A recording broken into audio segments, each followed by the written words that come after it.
we're up here today, and my name is Alf Turner. I'm known around this area anyway by everybody as Uncle Boydie. It started off as Boydie, and as I got older it got to Uncle Boydie. So we're up here today at the Barman Lakes, and we came up here to see, to sit under this tree, which is known by a lot of people as Cobbie's tree, because William Cooper's nickname was Cobbie, and he spent a lot of his time here fishing, sleeping, and sitting under this tree. So I was told this when I was much younger, and we decided to come up and take a few scenes here, a few shots.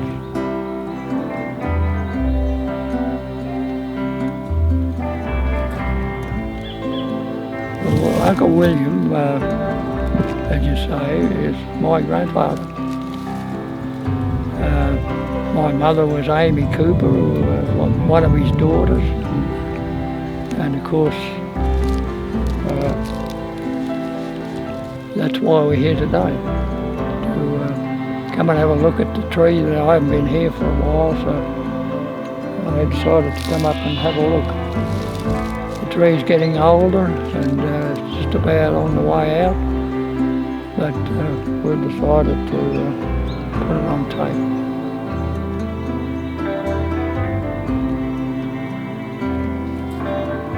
Well, just going on what I've read about gum trees in particular, they say that they grow to about 500 years old, and then start to taper off and die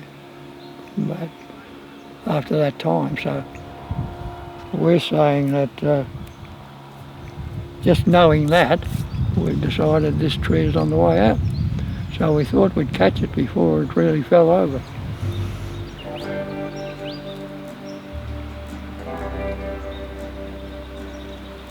Grandfather's mother was what they called, people called Old Kitty.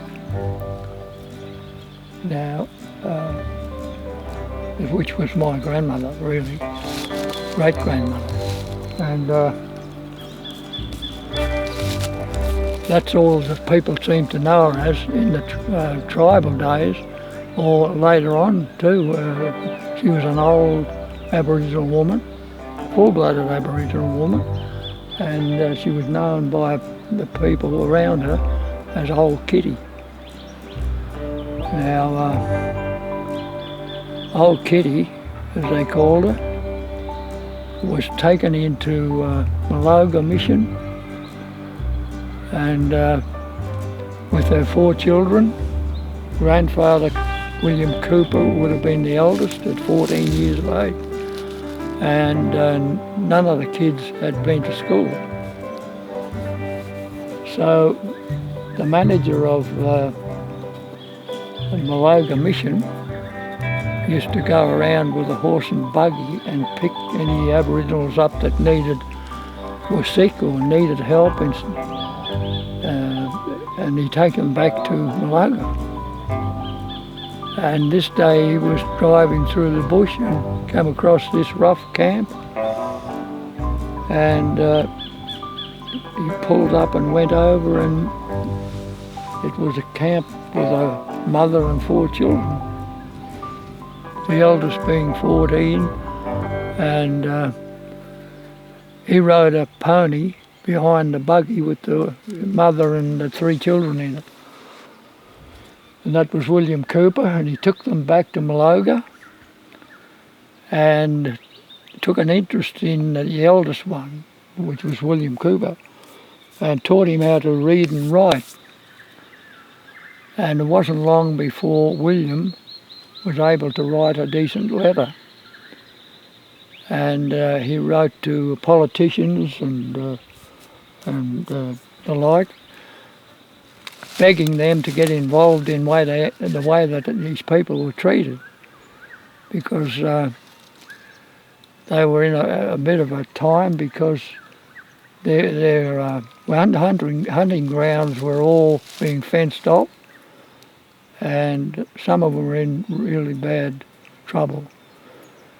And he wrote to all the people he could think of, trying to get a bit of help, but never did because they considered him to be a troublemaker. But he went on, he never gave up, he went on and wrote letters to everybody that he could think of until he died in 1941. And he's buried in the Cumbergunja Cemetery. So, but William Cooper continued his writing and fighting for his people, better rights and better recognition as a people.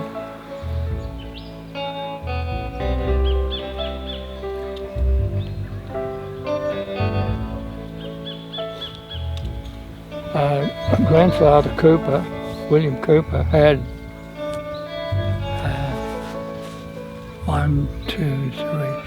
6 children. To my grandmother, that was his second marriage, but he had a daughter from a first marriage. Both those wives died, and he was married 3 times. But he had 6 children to my grandmother and the one from the first marriage. 7 children when he left Cumbergunja and came here to the Marma Lakes to live. Then he moved up to Mulwala, where he opened a business, a fish and chip shop, and I would say this was around 1910, and I think he'd be one of the first Aborigines to own a business at that time, because there wasn't too many Aborigines around Australia that would open a business in those times. Anyhow, he did, and apparently it went for quite a while. Kids, or most of his kids went to school. Their mum and her brothers went to school there.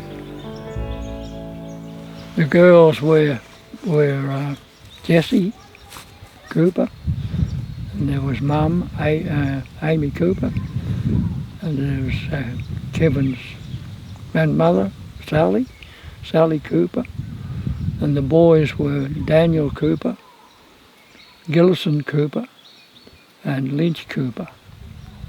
They were the 6 children he had, and his oldest was Emma, that's right. Yeah. He went to boarding there. Dan Cooper, William Cooper's eldest son, was signed up when the second war, the first war began, and he was sent overseas and was killed, and is buried over in France somewhere. And that was a big thing in grandfather's life. Like he lost 2 wives, and then he lost his eldest son, and then he lost another daughter. So he had a lot of trouble in the family. But Dan went over there and was killed.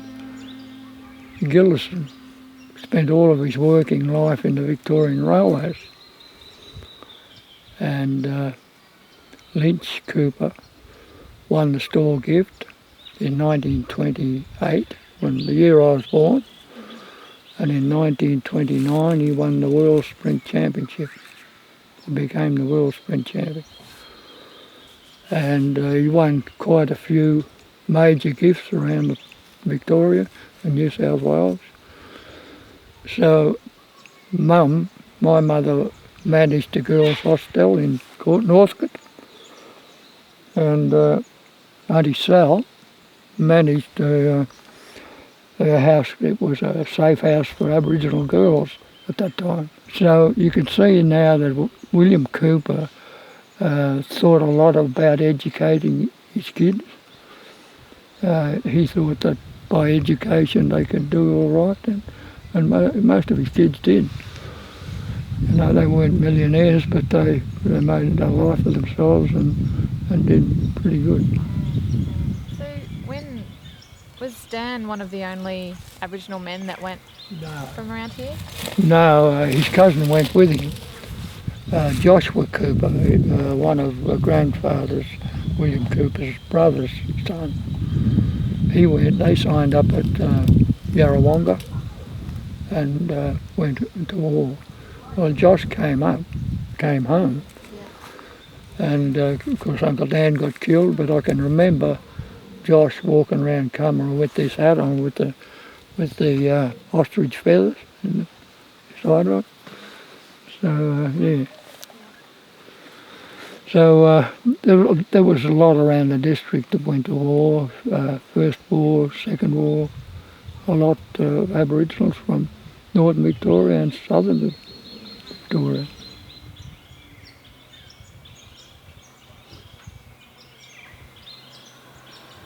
He decided in 1933 to go to Melbourne and live, because a lot of the Aboriginals from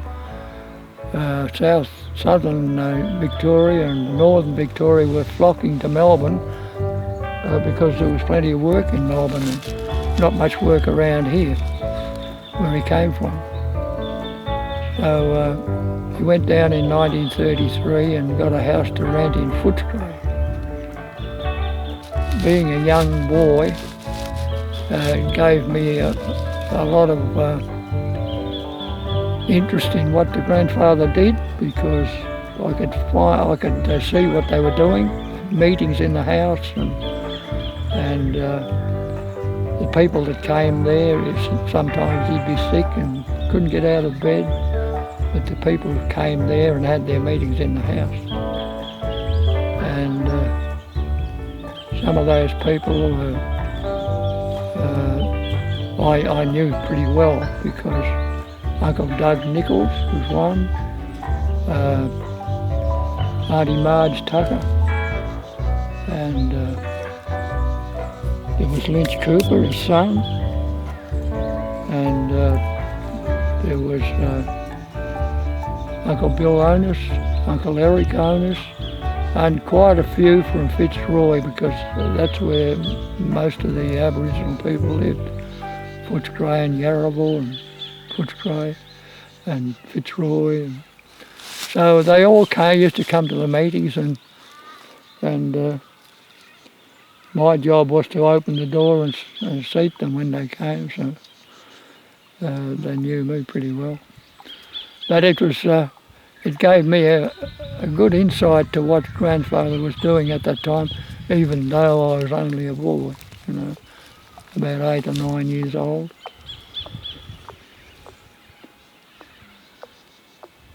But sometimes of a Sunday, if it was a nice day, grandfather would walk into the Giara River that runs through Melbourne itself, and there'd be hundreds of people there.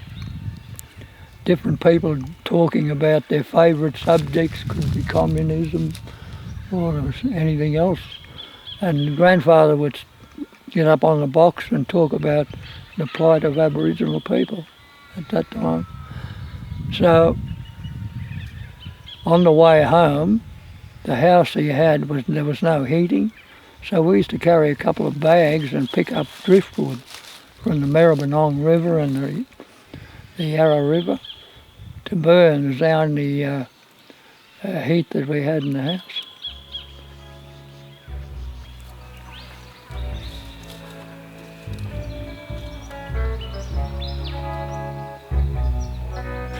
Well, I think that grandfather lived in the times when he saw his people dying around him, and the life that the people were living, and I think that's why he got involved. And not only his people, but people all around Australia, Aboriginal people right around Australia, were going through the same thing.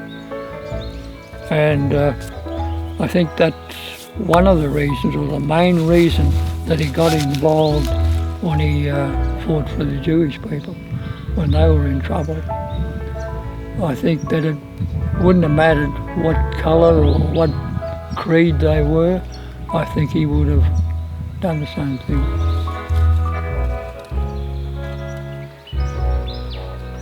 When he got to Footscray and got some of his people and got a committee, he started what was the Australian Aborigines League. And well, he had to name some name for what he was doing. So that's what he called it. And when grandfather passed on, Uncle Doug took over and carried it on, and which was great, because I think grandfather would have loved that.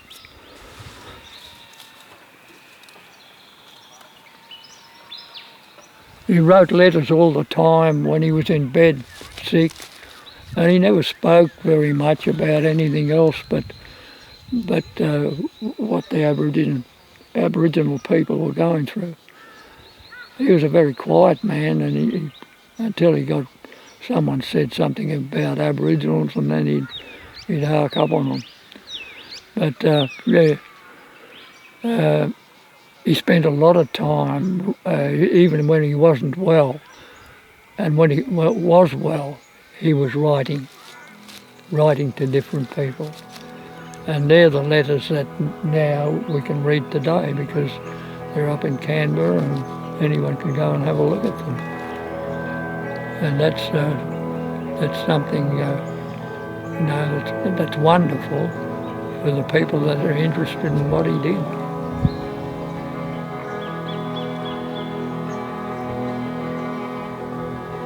Well, he got a petition, 1,800 names I think he got, and because of the plight of the people, the Aboriginal people, he was trying to convince the king to get involved. He begged him in the letter to get involved in what was happening in Australia.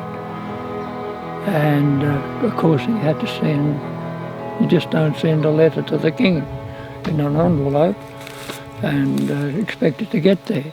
So he sent it through the government of the day, the Prime Minister, Lyons, and they didn't send it, of course. And he sent another letter to the German government when they were treating the Jews badly. He sent a letter to them. He marched on them, organised a march in Melbourne, and marched to where the German ambassador was living. And he wouldn't come out and talk to them, so the people, the guards there, said, "You'll have to move on." So he left a letter of protest to be given to the ambassador, asking the German government to stop what they were doing, that it wasn't right. And the Germans never ever got it. But we decided, the people I talked to around me, that we would get those letters to where the grandfather wanted them to go. And it took us about 18 months, but we finally got them to where he addressed them to. So you got the letter to the Queen? Yes. We were told, we had to get a meeting with the Prince William, when he came out, and we did. We went up to Sydney and saw him. And we were told before we went in to talk to him that we couldn't get him, wasn't allowed to give him the letter. Wasn't the right protocol. So I told him the story, Prince, and he tried to take it off me. He said, "I'll take it home with me." and I had to pull it away because there was a bloke at the door shaking his head. No, don't give it to him. We had to give it to the Governor-General. So we organised a meeting with the Governor-General of Australia, and we talked to him for about 25 minutes, half an hour, and he said he would take it and personally hand it to her. And he had to go to England there last year, and of course it showed on the news that she was handed the letter. We go, and the petition. The original petition? Yeah. Oh no one knew where that was, so we had to figure out the names and everything like that. So did you get a new petition done? Yeah. But we were pleased to do that. I was pleased to do that. I thought it was up to me because I lived with him and knew him, and he was like a father to me because my father wasn't around. So, yeah, he had a big input into how I lived my life, and I tried to live it like he did, but I've come unstuck a few times.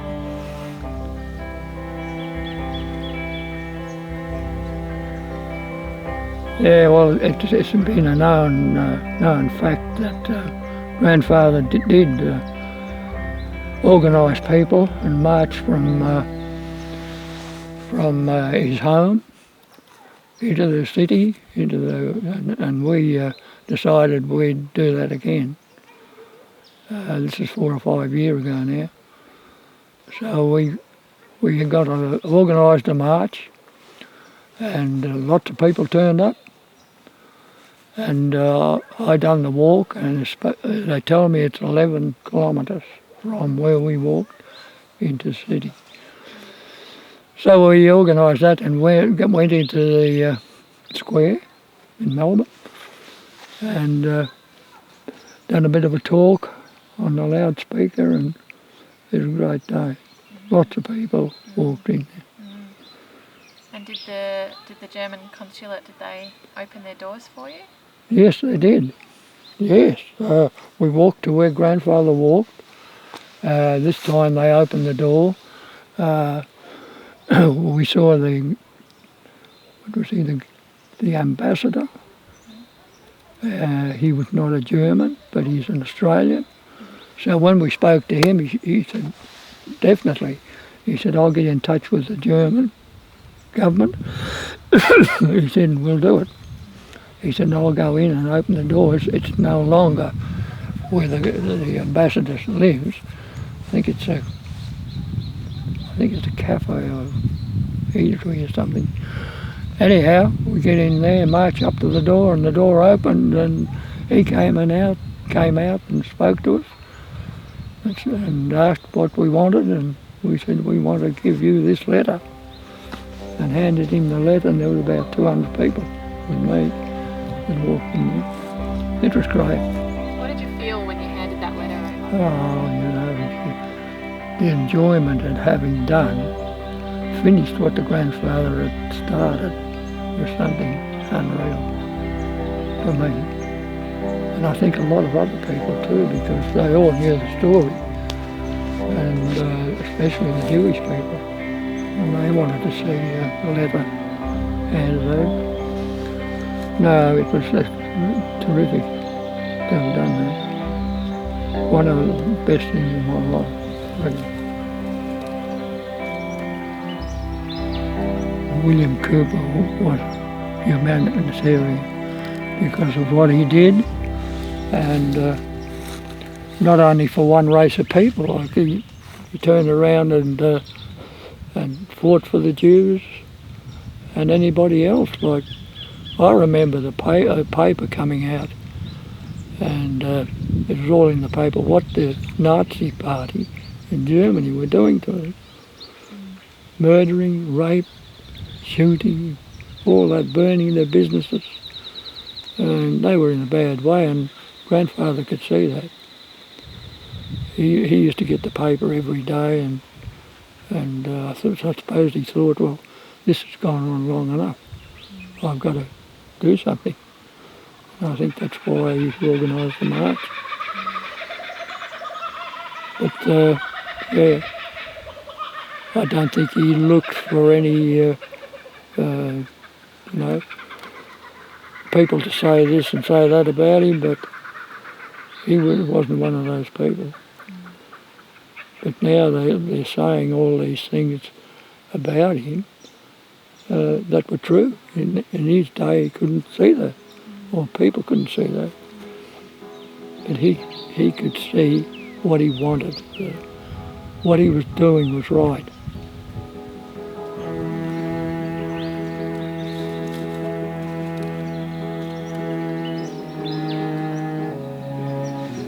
I think he would have had a lot to think about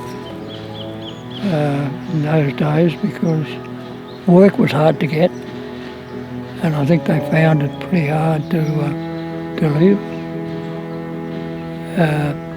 He was a labourer all his life and done only fencing and shearing and that sort of those jobs.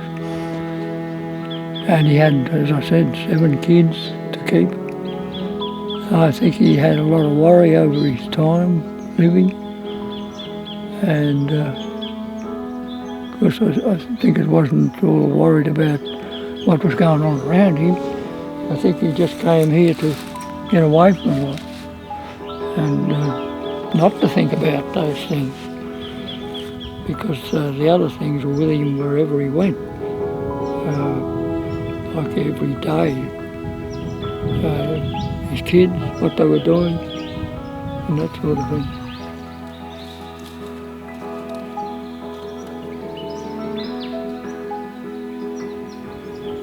I think he saw what he would like his people to be was to get educated, to go out and take their place in society. But I don't think the people themselves were up to that in their life. They were too busy trying to find something to eat, that sort of thing. Because you just imagine your hunting grounds being fenced off. You couldn't go onto private land and all that. That'd be a big worry to him. You know, he was a person that could go out and take his place, but 90% of his people couldn't do that. They didn't have the education that he's got. He was lucky enough to get a man that gave him education and took him and gave him something that would get him through life eventually, and it did. But grandfather was never and there was lots of others that weren't well off. Being well off was out of the question in those days. Not like us today. If we like to put our heads down and save, get a job, we could do that, but he couldn't. Neither could the people, his people behind him. But I think that grandfather would have liked to see that happen. You know, that's what he wanted for his people, to go to school and to be not locked up or herded onto a few acres and like a mission. And see, when I went to the school at the mission, all they could teach them to was grade 3 standard. And that's all. Very few of them got to 8th grade. If you wanted to get to 8th grade, you had to do it by post. So he would have these people to be educated, I reckon. I think he's left a legacy that people knew what he was about, knew what he wanted for the people, knew what he wanted for his own people. And He tried hard, he didn't get much help from the government people. They classed him as a troublemaker, and it was the same throughout his life. They didn't want the Aboriginal people, any of them, to be educated because they could go against, they could stick up for themselves, and they didn't like that. And he got a lot of trouble from a lot of the people around, and there were some good people that stuck by him. I remember there's two people, they weren't Aboriginal, but they were on his committee, and they were really good people. So you can't tar people with the one brush. But I know that there were a lot of people against what he was trying to do. And I think that's the legacy that he left behind, and people are just finding out about it today. What he did and what he tried to do, they're agreeing with things that's said about him today. No, I'm just proud to be able to talk about grandfather, William Cooper, and very proud to be his grandson, and proud that lots of people are finding out about what he was doing.